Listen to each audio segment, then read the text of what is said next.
got some training footage together, and I'm a real perfectionist with a lot of the stuff I do, so I just never got started. So I decided today is my 34th birthday. So what I'm gonna do is every day from here on out, I'm gonna put up a little video, because it's something that's out of my comfort zone. Talking into a camera, it's not something I really enjoy. So I think it's a good little challenge to myself.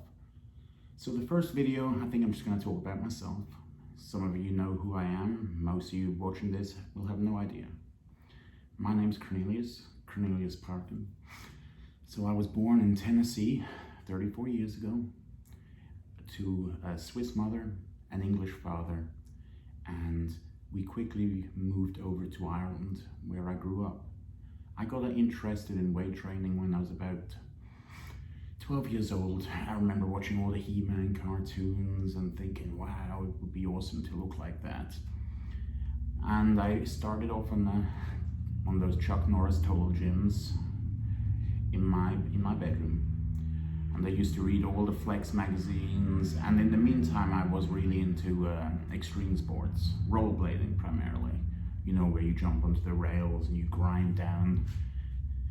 But I kept training and I kept skating, and by the time I was about 18, I decided I wanted to do a powerlifting contest. I had no idea what was involved, I just knew you had to do the 3 lifts. So I went to this contest, and I remember when I pulled up, I said to my mother, look at those guys walking into that building. They're covered in spots, they must be on steroids. So I had no idea back then.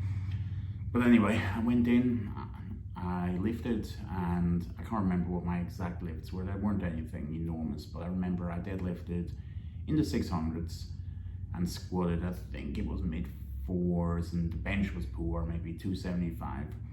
But I ended up winning best lifter at that regional contest.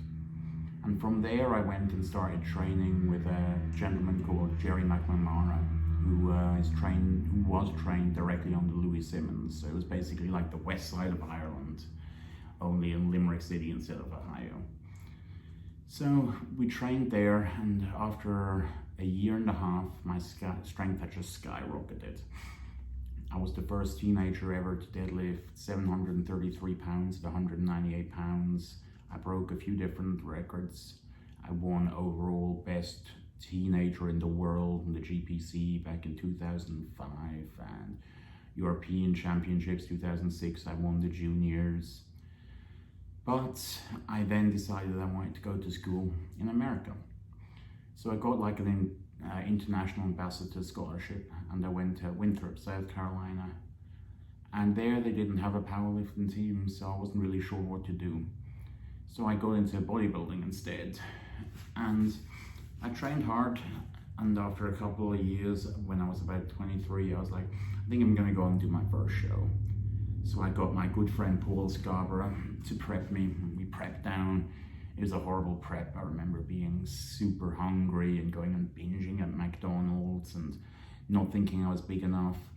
But when I competed, I ended up being at 210 at 5'8" on stage, and I won the novice, like it was a clear-cut winner.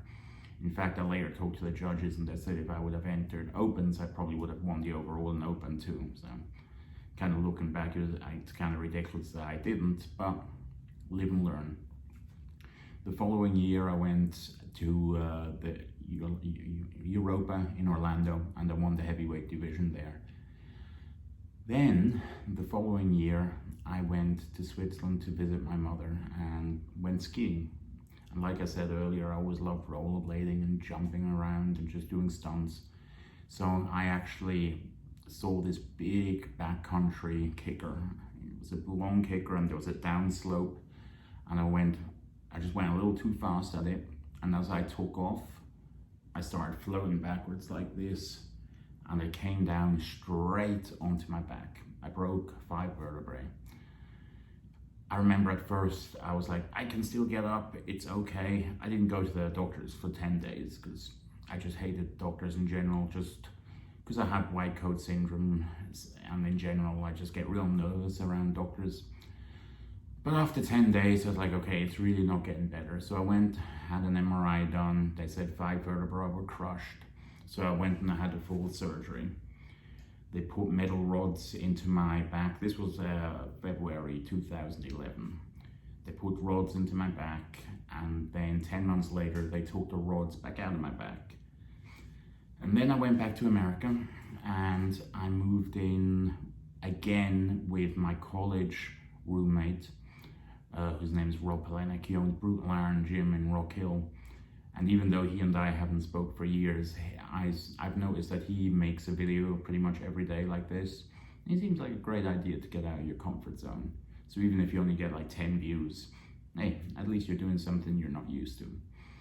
But I did some personal training out of there, and after a while we had some disagreements, so I came up to Huntersville in North Carolina. And that's where I started working at Elite Fitness. And I ended up buying it from its previous owner. And I owned Elite Fitness for 7 years, after which I sold it to Kevin DeHaven, who actually is also my partner on Decon, the clothing I'm wearing here, which I'll get to next. In 2011 though, while I was still in Switzerland recovering from the spinal surgery, I had decided, stupidly enough, that I would train for a CrossFit event. So I had been to Body Power a little bit earlier that year, and I had bought one of those occlusion masks that you put on your face, and it restricts how much oxygen you can get in. And I thought it would be a good idea to go for a run through the Alps with that on, to condition myself. Needless to say, I ended up with atrial fibrillation. And after a week in intensive care and a month of medications, nothing was working, so they had to cardiovert me. And that got me back into normal rhythm, and that was fine after that. But it was certainly a sign to me that sometimes the mind can push the body too far. Usually it's the other way around, right? Where the body is stronger than the mind, but not in all cases. Then back in 2014, once I had been in America and I had owned Elite for a couple of years, I decided to compete again in bodybuilding. I did 3 shows, I won all of those. I dieted naturally for them all, and I did light heavies for one, where I won a pro card in a small federation, so the name isn't important. But then I also won the middleweight division at 2 large NPC shows. Soon after which, Kevin DeHaven, who was a promoter and is a promoter of many shows in the area, came to me and said, hey look, I know you've been coaching people online for a long time, so have I. Why don't we team up and create Decon? So that's what we did. And now we're in 2020, so we've been doing this for over 5 years now, in which time we've gone from strength to strength. I mean, at first, he was really, really well known, and we'd go to the shows together, and I was more like an assistant with a lot of the stuff that we did, but I was learning all the time. And now, honestly, most of my work is done through social media. And in fact, I actually sold Elite last December, so a few months ago, to Kevin, so I could solely focus on my online business, which I primarily do through Instagram. And that's what I primarily do, and that is online coaching. What an online coach is, I think that's a topic that I'll get to in another video, but it's not what most people think it is, and I have some very strong opinions on what it is and what it isn't. In university, I actually started as an athletic trainer, and then I moved to exercise science, and neither of those really interested me, so I decided to go and do psychology instead, which I actually found very useful for what I do nowadays, which is online coach. Because you have to be able to tell a lot about a person, not just by what they send you in an email, but also how they send it, how they're wording things. There's a lot that goes into really working out how somebody is doing psychologically. So in a way, I think that was a better degree to go into than in, let's say athletic training or strength and conditioning in general. During this time, I've been a member on many bodybuilding boards. I was, for some of you old timers, you remember a board called That Be True. That Be True was the original peptide site where they talked about all the GH mimics and the various analogs of secretologs. And there was actually an approved trainer on there. There were only 2 approved trainers, and I was one of them. So that was a nice compliment back then. And I started online training people in 2009 was when I first took my first client on. He actually went on to win, what did he win? He won a large show in the UK, the NABA, I think it was called the NABA North, I can't quite remember. But ever since then, I've just been training people online. And in person, I do a lot of personal training too, but I've kind of stepped away from that, especially with this whole coronavirus issue. I mean, you can see my home gym here. It's nowhere near as good as Elite Fitness in Huntersville, but it gets the job done. So to kind of backtrack and jump around a little bit in my story, which I realized I've been doing, in 2017, I actually tore my tricep tendon straight off the bone. So I needed surgery for that. And that was a hard recovery, and just as I had recovered from that, I went to do a push-pull meet.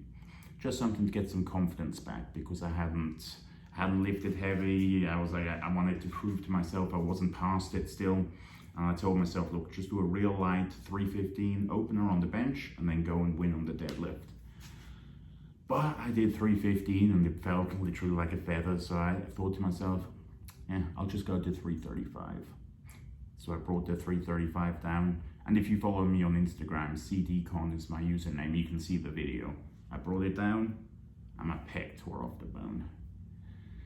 So now, after tearing the pec off the bone, I went through a couple of hard years personally, as far as motivation for bodybuilding and training went. All the time I was building up my online business, helping people turn pro. I climbed on the Olympia stage. Last year alone, I don't generally work with a ton of females just because my personality doesn't seem to vibe with the majority of females, but I worked with one bikini girl all year, and she ended up winning overall at the NPC Nationals last November, so that was a big achievement for us. Going forward, Decon is still doing what we always do, and that's coaching people online, but I'm also going to have a few coaches under me. And when I mean under me, I mean coaches I can refer other clients to that don't want to particularly work with me or can't afford to work with me. These are coaches that I know won't rip them off. They'll do a really fantastic job in general. So yeah, that's about it. That's about my introduction. I mean, if you followed me on Instagram, you may have noticed I like the car Audi R8. I had 2 of them last year. I just have 1 at the moment, which is just getting fixed in the shop and should be ready to go again in the next couple of days. So this channel is basically just going to be a lot of my different thoughts and opinions on various matters. A lot of you will never have heard of me, but a lot of you that have done bodybuilding for a long time, you'll have encountered me in some way over some forum or in some way, I'm sure. Put it this way, I know many of you who are really into bodybuilding science really value the work of Dr. Scott Stevenson. Dr. Scott Stevenson wrote what I consider the very best book on bodybuilding. It's called How to Be Your Own Bodybuilding Coach. And in there, he refers to me as a coach from whom you can learn. I think that's a total of 7 people. I think it's like Mountain Dog, a couple of others, and it's myself. So to me, that's a great honor because in my opinion, nobody knows more about bodybuilding than Scott. It's just kind of tremendous how much he knows. But I thought my Instagram, I put a lot of effort into my Instagram. I think it's great, but a few of my friends said I really should start a YouTube channel. So that's what I'm doing. And I'm gonna put up some content every single day, as uncomfortable as it is for me. But I know that even though I'm not super fond of getting trolled, it happens all the time. Some of you may have remembered me because I was the guy who beat Boston Lloyd back in 2016 at the NPC Border Clash. We had this big battle. I was doing heavyweights, he did super heavyweights. I ended up winning. He slammed me a load online. At first I was okay with it, and then I started slamming him back a little bit. But all in all, it is what it is, and now we're actually really good friends. In fact, we chatted just yesterday about shitty coaches as it is. And some of you will also know me because I coach Dale Chance, and Dale Chance is Big Lenny from the Delray Misfits. He's his like arch rival or whatever. It's an amusing saga to be part of, to say the least. It's a little different to my usual interactions with people, but I enjoy it, and I really value Dale.